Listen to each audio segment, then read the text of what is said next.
Welcome to another Ask the Counselor discussion brought to you by the Fair Housing Council of the Capital Region. Ask the Counselor is a bi-weekly discussion with housing counselors and professionals where we explore rental and home ownership topics we are often asked by members of the public. I am Rhonda Mays, the Executive Director of the Fair Housing Council, and I'm pleased to welcome back to our discussion table the Fair Housing Council's Board Chairman, Claude Phipps. Thank you, Rhonda. As many are aware, Claude is qualified to hold the office as Magisterial District Judge due to passing the MDJ certification and compliance with continued education requirements. The Council is grateful for the opportunity to sit down and discuss rental housing topics from the point of view of a person familiar with a district justice's or a district judge's perspective. As promised 2 weeks ago, our topic will be the eviction process. While eviction is not a pleasant topic, it is the second highest number of requests for guidance and counseling services we receive at the Fair Housing Council. The number one issue is repairs and codes, which actually may not be unrelated to evictions. Mm-hmm. For instance, a person may refuse to pay rent because the apartment or house is not maintained very well. And in past discussions, we spoke about what to do before rent withholding because of maintenance issues. But during this discussion, we will examine what a renter can expect if faced with eviction. And welcome back. Thank you. To Ask the Counselor, Claude. Okay, thank you. Okay, so we're going to start out today with talking about the process. And the first question that I thought would be good for us to discuss is the reasons for facing eviction, some of the reasons why people will face eviction. And so besides non-payment of rent, what other reasons may a tenant face eviction? Violations of the terms of the lease, and when I say by violations, basically destruction of contents of the place that they're renting, police activity, abnormal amount of police activity. I hate to use the word drugs, but drugs, okay? Whether that's in the lease or not, if an arrest is made and drugs are found on the premises, that's grounds for a landlord to basically say it's a violation of the lease. You're not allowed to have drugs in rental property. You're not. And again, a charge alone, if I was landlord before he jumps the gun, you need to have the conviction. Okay. A charge alone, you can charge anything. You can charge a ham sandwich. You need to have presumption of innocence, and you have to have presumption of innocence. But drugs, police activity, violence. Okay. Another one's PFA. Okay. If a person has a PFA, and there's two people living in a house, the person which the PFA is against, it can be evicted from the property, and cannot return. Okay, that's more. I won't say the laws have changed over the last 10 years. So PFA can get a person evicted from their property if it's co-occupied with someone else. Okay, and the person who's named on the lease can be the person being evicted. The person who the PFA is for do not have to be on the lease at all, but they just reside there. They get to stay in the place. Okay, and that person, the person who's on the lease, they were liable for payment of that rent. They're liable they're liable for withholding the terms of that lease, even though they don't live there because of a court order. Yeah, those are good points. Let's go back to the drug issue, because a lot of people will say, well, I have a medical marijuana card, but they won't let me, smoke marijuana because it's a no smoking building. So, but we normally will say, well, non-smoking building is a non-smoking building, and there's other ways to get you around know, to take, you know, your medicine, which is what a medical marijuana card is stating, that this is for medicinal purposes. And but you don't necessarily have to smoke it. There's other ways to take Yes. that medicine, Yes. right? Yes. And so in a situation like that, if you're taking a drug that could be forced you in violation of your lease, go to the leaser, leasee, or the person, your landlord, and show him the medical document that states that, okay, before time, okay, and basically work an agreement out. If you've been paying your rent normally or something, and it's for medical purposes, the more you talk, the more information you put in front of someone, the more likely he's going to not use that as an excuse for eviction. Okay, you've made an attempt. You've made an attempt for notification. It's for medical use. Okay, he can say if it's in the lease, no drugs. You can come back and say, well, you would be technically in violation of the lease if you do it on property. No illegal drugs. Illegal drugs. No, but if you have a medical marijuana card, you go into a becomes- dispensary, then it's not illegal. Correct. Say you're taking it, I don't know how you would take it, in pill form or Certain opiates. some other form. Right. So, yeah, it would be the same thing as any other medicine. Yeah. The question normally comes in with the smoking in a no smoking building. That can, you know, you can use the medicine, but it's the form that can get you into Correct. that you're using it. You can't hide behind the medical marijuana card Correct. in a no smoking building to say, you know, I can smoke it No. if I want to, when No. there's other methods of It delivery can be- that Yep. yeah. So and the other issue that you brought up was the PFA. We PFA. see that quite often also. So there's two things with that you brought up. So one is if the person is on the lease and now they have a PFA against them by the other person that's on that lease in that unit, then the landlord can, you know, evict. Well, Or do they just no, ban? it They won't just be- say you can't. Do you they can't have to come- go through the eviction process? No, because again, if both parties are on the lease, the person that the order is against can be removed. They're removed from that point because they're both people on the lease. The person who resides there, as long as they're making payments and paying them bill, no problem.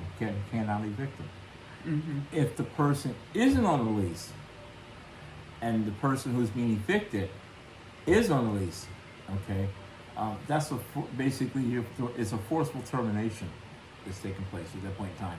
So at that point in time, and we've had conditions where the owner of a house has gotten thrown out. So I own a house.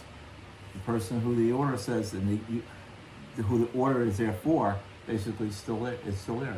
You can't basically, you know, say, well, I own a house. You can't kick me out of my own house. Yes, you can. The PFA can supersede that. Okay. So if the person's on the lease, both parties are on the lease, the person who's removed, second person on the lease is still liable for that rent. Failure to pay rent, then it's non-payment of rent. At that point in time, the eviction can take place. Okay. All right. If the person who is on the lease is being evicted, but the other person is not. At that point in time, that's a technical. Again, that's a core or technical breaking of that lease. Right. That would normally be our position if the person is on the lease and they have a partner, normally an adult, who is not on the lease, and then something happens with the relationship. The person that's on the lease tells the partner to get out of here, and they don't do it, and they have a PFA against them. Then that's where it can get really sticky, because the person that has the lease, number one, they breached the lease more than likely by having someone in there that was not on the lease to begin with. And the only person that can bring this person to landlord-tenant court to get them evicted is the landlord themselves, not the tenant on the lease. The tenant to get him evicted, with the PFA, the person's been ordered to remove themselves. Failure to obey that order now it crosses from the civil court to the criminal court for enforcement. Okay. And that's totally different. Remember, I also said that ways of breaking a lease, enough criminal activity can get a landlord can have a lease broken behind that. Okay, you're not again. A lot of calls to the police department because of their fighting, noise.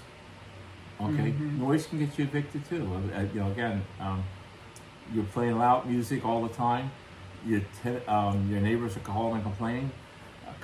Enough police calls are made that landlord can look at as you being problematic, right? And that's grounds for breaking that lease, right? Okay, and he'll win in a situation like that, right? Okay, so again, that's the violation is the peaceful enjoyment, disturbing the peace, disturbing the peace, right? Yes. Okay, and that's a breach of lease normally. And noise, in college towns, the guys turn their speakers up, the woofers are really buzzed, and the walls are vibrating. Okay, your neighbors could raise Cain about that, and the landlord could take it as a breaking of the lease, violation of noise. It's a local ordinance. You violated a local ordinance for noise. Okay. Decent landlord will give you a warning once. Second time, you're going to be evicted for that. Right. Okay. Yeah, a lot of landlords don't give you a third chance to get it. You together. get 2 bites of the apple. You don't get a third bite of the apple. He noticed that. Right. Okay. Okay, so let's go on to the next question then. This question is kind of getting a little bit more in depth into the process, right? So what is the first thing a tenant can expect to happen when facing eviction? He will, if the landlord is seeking remedy through the court, the landlord will go to the court, the DJ. He will file a complaint. He'll fill out a complaint form. Okay, pay whatever the service fees and process fees, and that's done. The next thing that takes place is that the DJ will schedule a date. Well, let's go back for a minute because I think we kind of skipped an important part. Okay. The notice to quit. Notice to quit. Okay, so notice to quit. Landlord, if the notice to quit is in the lease, he has to give you if your lease is under a year. Okay, he has to send you a documentation and say in 15 days, I want my property back. Okay. Well, isn't that normally within the? Okay, so we're talking about an annual lease. Annual lease. If it's a month-to-month lease, same thing. He still has to give you he has to give you 15 days notice if he's going to break that lease. Okay, the notice is 15 days. If it's an annual lease, anytime after the first year, it's 30 days. Okay, so in the first year, you get 15 days. In the second year, it's 30 days, but he has to give you a letter saying that he wants you to. He's going to break the lease. Okay, and again with that, he doesn't have to give you reasons at that point in time. Okay, he just says I'm quitting the lease. Okay, the reasons will come up when he goes to court because if you say okay, well fine, you say you want me out of here in 15 days. Okay, I'll be out in 15 days. Fine. If you as a tenant, you can contest that and say no. He has to go through the process of going through a formal process of going to a district judge and getting the paperwork, starting the paperwork to get have that eviction process started, not the eviction, but the process. Okay, to be started. Okay, and once that happens, there's service requirements. Here's the service. If the DJ approves of it, it says, "Hey, this is a good complaint." Fine. He will have to set a date and time for the hearing. Okay. Well, let's go back to the notice to quit, though. Yes. I don't want to move too fast No through problem. this. So, people need to look at your lease. That's really important because sometimes you'll have a lease where you waive your notice to quit. At that point in time, he still is going to have to give you 15 days notice that he wants that. If it's an annual lease. If it's land lease, it's 30 days. He'll if it's annual, You said in the second year. in the second year, 30 days. If it's the first year, 15 days. He can basically send you a letter saying, I'm going to break the lease. Okay. At that point in time. Well, normally they just say, I want you out by such and such a date. Right. Okay, so if you waive the notice to quit, though, the landlord can just go, if it's a month to month, right? Right. The landlord can just go to Can't file the for possession. landlord tenant and file He can file for eviction. for eviction, right? Yeah, and eviction is a two-step process. One is for get a court order to say, okay, I want this person out. The court agrees, but he has to come back and do another piece of paper saying, after a certain period of time, I want possession of my property. Eviction itself, that eviction order, isn't an order to say get out. It says get out, but it's not enforceable until you ask for that. Until the landlord asks for a notice for a letter of possession, and there's time Right, frames that's the associated with that. landlord-tenant court process. Yes. But the first thing a person will normally see is the notice to quit. Yes. And that's when they will say, within a certain period of time, I want you out.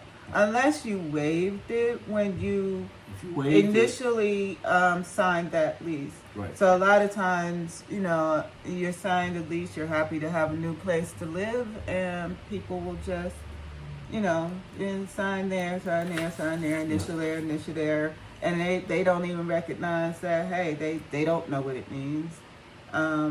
A lot of times, and they just do it, and then they don't get it. I didn't know that the landlord wanted me out. Now I have this court document hanging on my door, and we always say, look at your lease. You may have waived that notice to quit. Well, one thing when that happens, when the landlord comes in front of me, I would basically say, fine. First thing I'm going to ask for is I want to see a copy of the lease. Okay, now let's clarify. Yes. They wouldn't be coming in front of you. They'd be coming They'd be from the judge. in front of the judge. Yeah, in front of the court. A judge would basically say, I want to see the lease. Okay? The landlord should have a copy of the lease, and the tenant should have a copy of the lease. You can have a lease that's verbal. It Right. does not have to be in writing. Right. Okay? It still has the impact of being in writing. So it was an oral agreement that we made. Yeah, and those are the worst. I mean, you can do that and have an oral agreement. A lot of times that we'll see that through, between family members or friends or someone trying to help someone out for a temporary period of But time. there's no notice to quit But associated with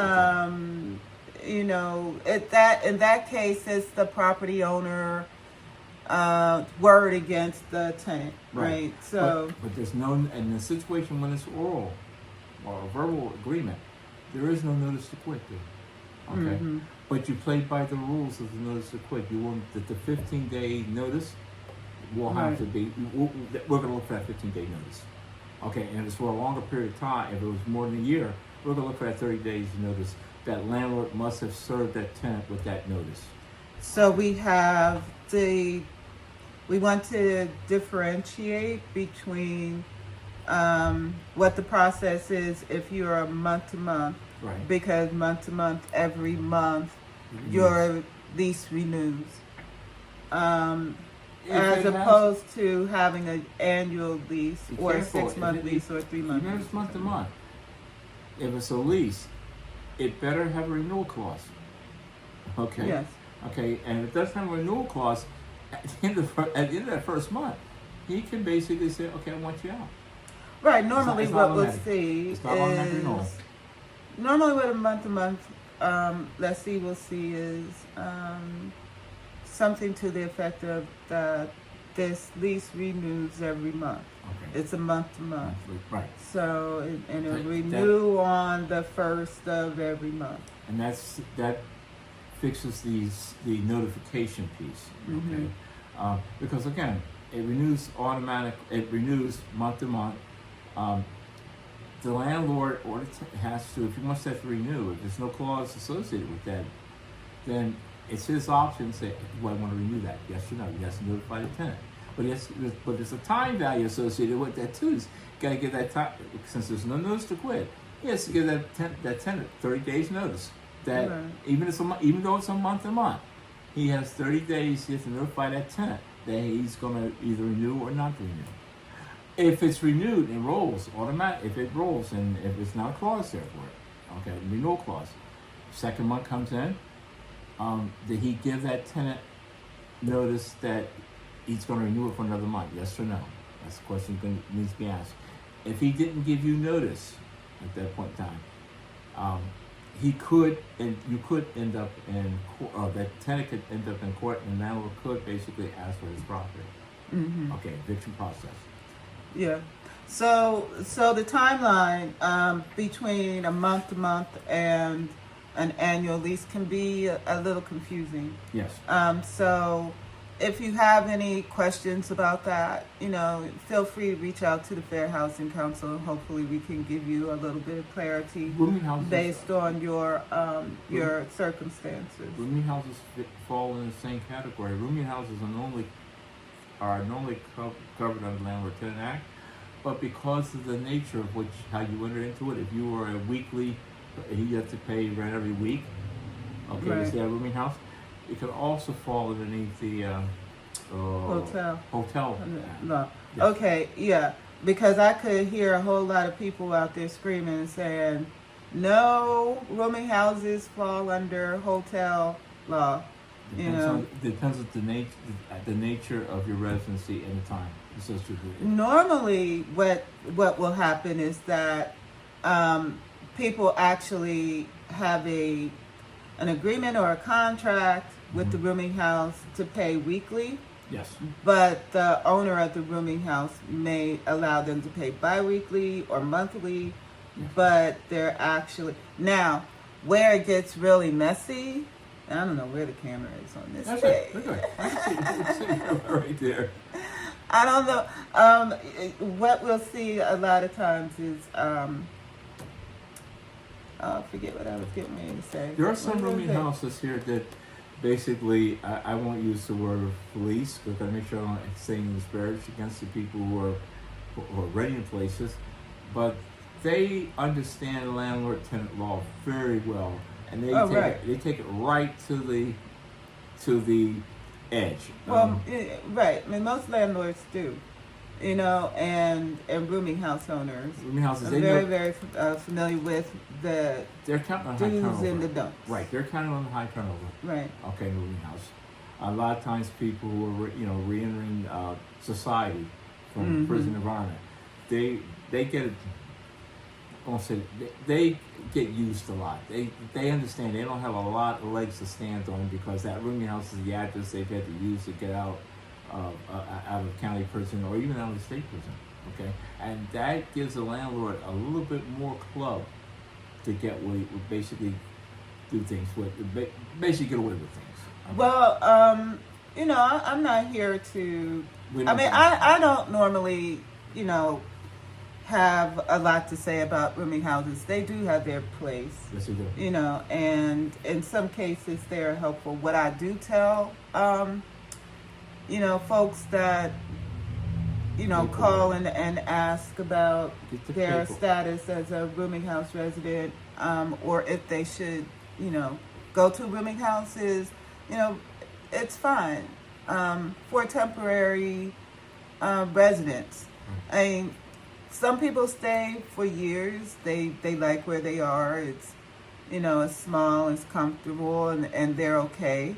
But for most people, I think it's a temporary solution. It's a place to be able to lay your head while you're getting your permanent housing, taken care of, right? Don't look at it as a long-term solution because very rarely does that work out for most people. The operative statement here is get the documentation, even if it's a rooming house. Have the landlord put something in writing. It protects you. It protects you more than the landlord in that situation.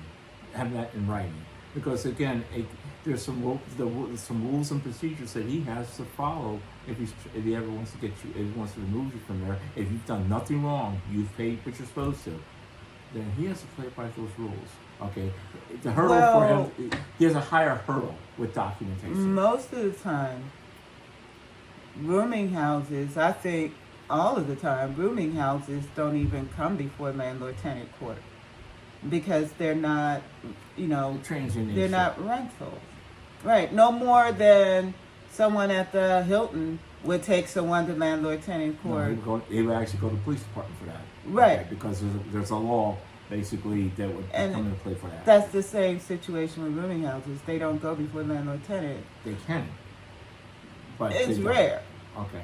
If at all. I don't recall an instance where, normally they can just lock them out because Yes. of the nature of and there's agreement, not yes. a whole lot that you can do about that unless you want to take them, sue them civilly or something. Agreed. I don't know. Okay. But that's. I don't want to spend a lot of time No on problem. Yes. rooming houses. We It's an interesting concept. We get rooming house calls. But there's not a whole lot of guidance that we can give folks No. under those circumstances because we basically deal with the traditional rentals. Yeah. Traditional rentals. Okay. Uh-huh. So So what happens the first thing a tenant is expected, can be expected in facing eviction? Notice. I think that was the question that we were just on. Notice. And again, if you're facing eviction, what you should do and what you don't do. Do not ignore the notice. Okay. You get notice. You can get notice by a mail, or you get notice by a posting requirement. Now you're talking about the notice that comes from the court. From the court, yes. Mm-hmm. Okay. Once the landlord filed on you, you got the notice to quit, or you didn't. But now at this point, you got a filing from the court. Right. And even with the notice to quit, don't ignore it. If you get a notice if you get a notice to quit and you felt you have not done anything wrong, you've got your rent paid up, everything else, Mm-hmm. you can initiate an action at the DJ's office Mm-hmm. because he's got even a notice to quit. He's got to give a justification why. What did I break my lease? No. So you just can't arbitrarily say, I want you out of here. You just can't. You got some protections here. So in that case, and they say, I think this is unjust, Right. We don't want to give anyone any advice, Right. but an option may be for them to Contact file the DJ. against, The landlord. That is. I would take that. say, I'm going to file Well- against the landlord. Remember, the notice to quit is not a legal document. It's a request for you to It's get request, out. right? We'll look at it as evidence from the court, but that's not an order to basically say the law's telling you got to leave.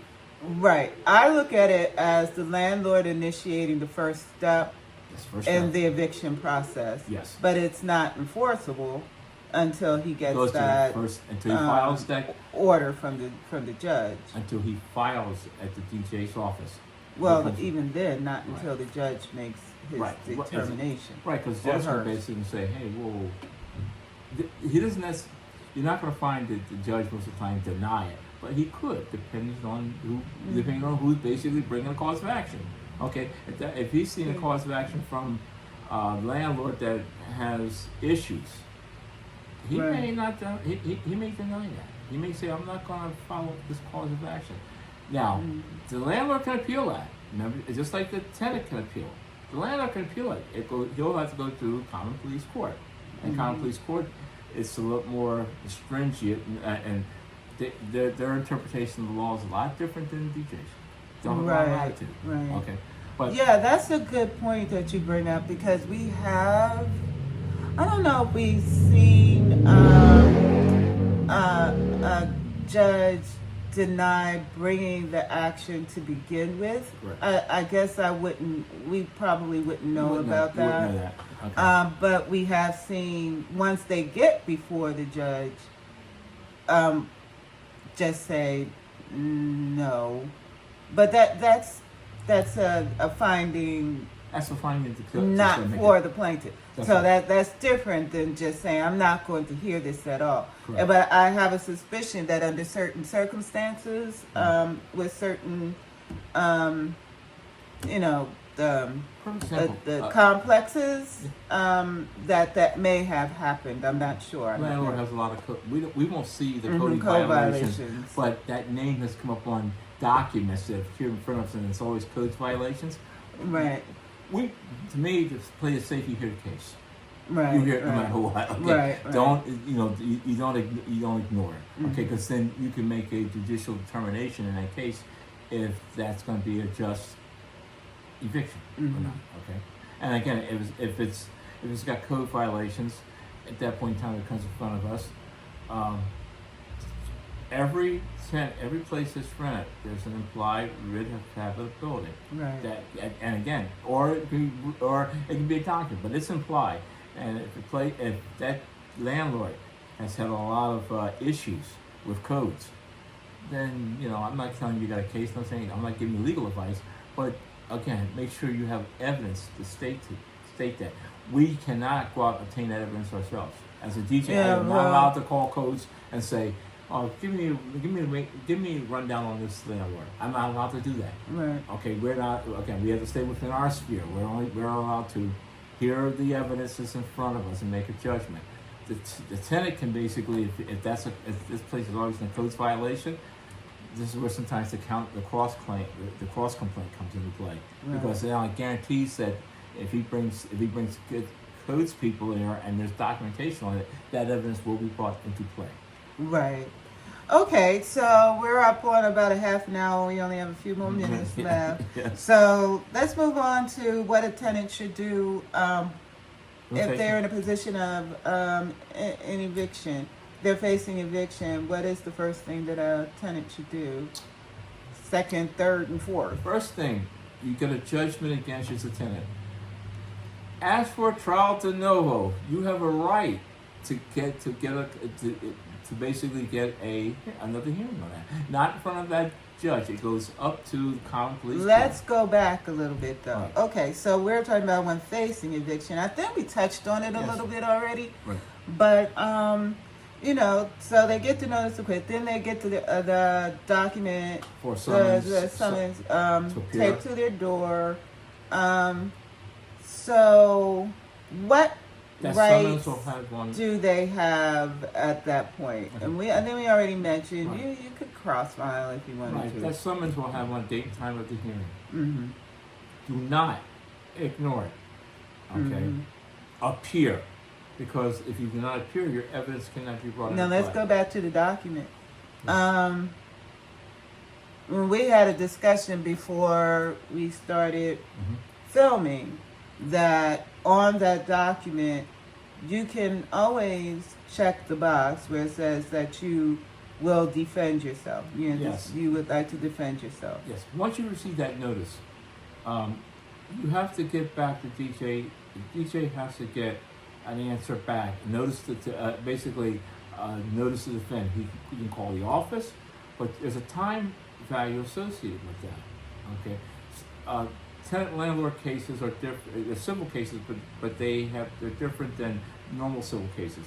In a regular civil case, if you're not notified that you're going to attempt to defend, and you show up at the hearing, for regular civil cases, that's it. It's a default judgment against you. If it's tenant landlord, there's no default judgment. You have 5 days to let that DJ know that you're going to defend. But you can also appear at the hearing. Mm-hmm. Okay? The way the law is written, in the law it basically says that as a judge, we should hear both sides. Right. We should hear evidence from the plaintiff, and we should hear evidence from the defense. But because you did not give notice within 5 days before that hearing to the DJ that you're going to defend, there's no law that says he has to let you speak, but he should. And we would talk differently. Should and shall. The law says that we're supposed to hear evidence from both sides. No, the question was must and shall, Yes. not should and shall. And that's two different things. But some MDJs, it's up to their it's up to their discretion, right? Yeah, But I mean, but unless you put on that document and you send it back, you don't have to say that I intend to defend myself. Right. Yep. But if you don't, it's up to the MDJ. You get into court and you decide that you have some things to say. Right. To counteract what the landlord is saying, the MDJ may not want to hear it. He doesn't have to. Some counselors will say, well, you gotta pay to be heard. But you don't. You don't have to if you put in that and you check that box. But you can also cross-file. But when you cross-file, and there's a thing we call it's a term informal paupers. Okay. You can't, again, the service fees and the fees that goes to the MDJ's office, you don't have the money for it. Okay. You can petition the court at that point in time saying, I can't afford to file. At that point in time, a judge can say, fine, we're going to still allow that, your cross-file. Does that apply at the MDJ level, or is that just at the Commonwealth Court? MDJ level. Okay. You can make your request. I can't afford the court costs, and I can't afford the filing fees and court costs. If we make a decision, we'll give you a piece of paper and say fill it out, and we look at that and say, okay, well, we really can't afford to pay, but we can't deny you from being heard. Mm-hmm. So we will basically join that, and we will allow that cross complaint to come in. And when the cross complaint comes in, both cases are heard together. They're combined. Okay. They're not two different cases, not two different days. Right, that's the purpose of cross-file. But also, when you cross-file, you get a new court date. Okay. Okay, so you'll get a new court date for both you and the original complaint. They'll get rescheduled too for that second date because you got to hear both cases together. Okay, and that's where that's how your evidence comes. Okay, so now. Okay, but the main thing is show up. Show up for this. Yeah. Show up. No matter what you do, the main thing is to show up for that hearing. You're not allowed to do a default judgment, but if your evidence doesn't come into play, it might as well say it's a default judgment for the plaintiff. Mm-hmm. Okay, you want to be heard, and that's the thing. That again, if you're gonna contest the habitability of the place, then you want to have some, the codes or somebody. You want that evidence to be brought into play. Mm-hmm. There are some judges who have not allowed to come in because you didn't tell me before time you were going to defend, and that's a strict interpretation of the rule. But that's also grounds for an appeal. There's the instant grounds for appeal, and at that point in time, if it doesn't go in your favor, and you don't think you were heard, file the appeal. And the appeal, that can be a pretty sticky situation. At the council we talk about your rights as a tenant, and your responsibilities as a landlord or tenant, and your rights as a landlord also. So. These are summaries of what you can expect and what your rights are. Mm-hmm. But say the tenant, the judge, the MDJ finds for the landlord, which is usually the outcome. It's either going to be you can pay by the time of the eviction and stay, or to grant possession where you may have to pay anyway, but regardless, you have to leave. Mm-hmm. But the tenant does have a right to appeal. Yes. Now, just because you lose the case doesn't mean you should run downtown and appeal it. You need to have a reason. You need to, have grounds for this appeal. It can't just be, well, I lost, now I'm going to appeal, right? You need a chance to present your evidence, okay? And what's interesting is that the DJ's office is not a court of record, which means the record, only information about that case will be whatever he put on the docket, okay? what his summary would be. There's no stenographer. Okay. So again, if you do not agree with his decision, and say because you were not allowed to present evidence, okay, you can appeal that. But that evidence, you need to have evidence. You just can't say I didn't present my evidence. Were you allowed to speak? Yes or no? Binary question. If you were allowed to speak, did you bring anything? Did you bring any evidence and he did not look at it? That's binary. Yes or no? Okay. If both of those things became yes or became no, you didn't look at your evidence and he didn't allow you to speak. Okay. You can file for a trial de novo or for an appeal, and it'll be granted most of the time if that's the case. And that's why most judges will allow both for tenant landlord. They will allow both sides to speak. They should. Right. That way, it takes away the appeal. Okay, yeah, or grounds of a procedural appeal, because that's a procedural defect at that point in time. Okay. Yeah. Okay. So, so I guess the bottom line is with the appeal. Now, the appeal, if you do decide that you want to go with the appeal, Charles, no, well, you're gonna have to pay again. If it's in form of paupers, if you can't afford the cost. Okay. But what's the timeline? The time frame? 10 days. 10 days after the MDJ makes their decision. Correct. You have 10 within 10 days, and if you do not do it within 10 days, you could have been right.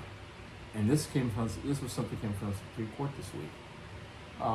Sorry, they don't have. At that point in time, you exceeded the statute of limitations. Right. Okay. You could be right, but they can't hear the case. They're not allowed to, and you can't bring it back. And that's the reason why after the MDJ makes their decision, there's a 10-day hold on being able to, the landlord being able to file for possession. Right. Okay, it's because of that appeal period. Yes. So on the 11th day, then the landlord can go to the constable and say and pay whatever the fee is, and then he goes back to the court and get that order of possession. Get the order of possession. And again, it's not done before time. When the order for eviction goes out, you do not get the order of possession at that point in time because of that appeal time frame. Mm. On that 11th day, you can, and there's a time frame associated with execution of that. Okay, you get the letter of possession. You have 60 days to get your property back.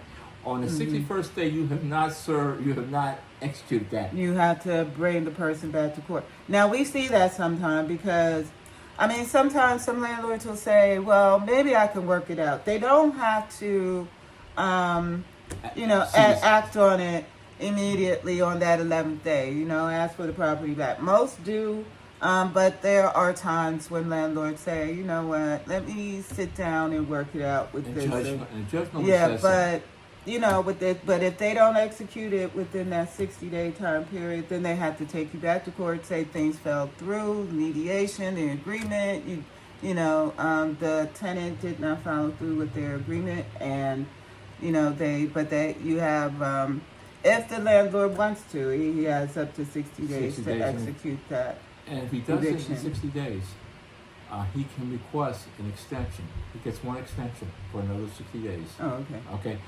At the 120th day, if he has not executed that order of possession, bingo. He has to go back through the entire eviction process again. Mm-hmm. Okay? So, again... But I wouldn't count on a landlord holding off that. It's rare. It does happen, but... and a lot of times the judges will ask, before... They may give you eviction, but they'll ask, can you guys work this out? Because, again, there's the second step. But that's before the MDJ makes a decision. Come back in 2 weeks. Yeah, well, yes, they do that. They'll say, come back. Well, you can't continue it beyond 30 days. Mm-hmm. That's the thing. A landlord say come back in a week. He can't. There's a time frame associated with landlord-tenant when once that request that landlord put the request in for eviction, the clock starts running. Right. He has 30 days to get through the process to get from the court standpoint to get a decision. Mm-hmm. If he doesn't get it on by the 30th day, He has to go back through the process all over again. Right. Okay, so it's a time frame, and it's shortened 7 to 15 days for landlord tenant, whereas it's 12 to 60 days for normal civil. Okay. Mm-hmm. Okay. He said, when faced with eviction, what should the tenant do and not do? Don't ignore. You will be. I said you will be in the street if you ignore it. Okay, because there's no. But again, it's not that the court is stacked against you. It's that we have to hear the case, but you're not being there or you're ignoring your order. I always tell somebody you get, at least from criminal, you get 2 strikes against you. Normally it's the charge, and it's failure to appear that you've been bailed. You've never gone in front of the judge with a strike against you. What if the landlord doesn't appear, but the tenant does? The landlord doesn't appear. I think the judge at that point should dismiss the case. Mm-hmm. He has the right to he can dismiss the case. He can also hold the hearing. Okay, but most of the times he will dismiss the case and make the guy go back in and go through the course. Yeah, if the defendant is there, I mean, he may just say, hey, he may hear what the defendant has to say. Now, if neither show up, the case will be dismissed. it'll just be It's gonna be so dismissed. in that case, Right. You won't. The defendant will not get if the plaintiff doesn't show up, or if neither shows No up, judgment. then you won't get evicted. Yeah, But it's no you judgment. never want to take the chance that that's going to happen. Always Right. show up on both sides. Yes. You don't want to waste the court's time. Yes. Most of the time, if the landlord, say that the tenant pays what they owe, or they come to some type of agreement, then the landlord may just pull the case. Just say, I'm going to withdraw the case, and then in that case, he can always file it. Yeah. right? Mm-hmm. He pays the filing fee, and he can if it's dismissed, his time frame to pay to file it to basically get it refiled again. He pays a fee for that. Right, but here's the thing. Say as a tenant, you came to an agreement with the landlord, and you think that everything is, fine. The landlord said, okay. A lot of times we'll hear a tenant say, well, the landlord told me I don't need to show up because I paid up and everything is fine. Letter of satisfaction. That's what we call it. Okay. It's civil. When the debt has been satisfied, the landlord should basically request a letter that basically says the obligation has been satisfied. Okay, if it's not landlord-tenant, if he fails to do that, he gets penalized. Mm-hmm. Okay, but for landlord-tenant, a simple letter saying, okay, we have an agreement, and that agreement came into play, and it's been satisfied. He needs to submit that to the MDJ's office. Yes, he does. And then say, I want to withdraw this case. Yes, he can do that. Or he says letter of satisfaction. That itself will close. But never take the landlord's right. Word for it. Not that they will lie to you, but don't say, because we hear a lot of times.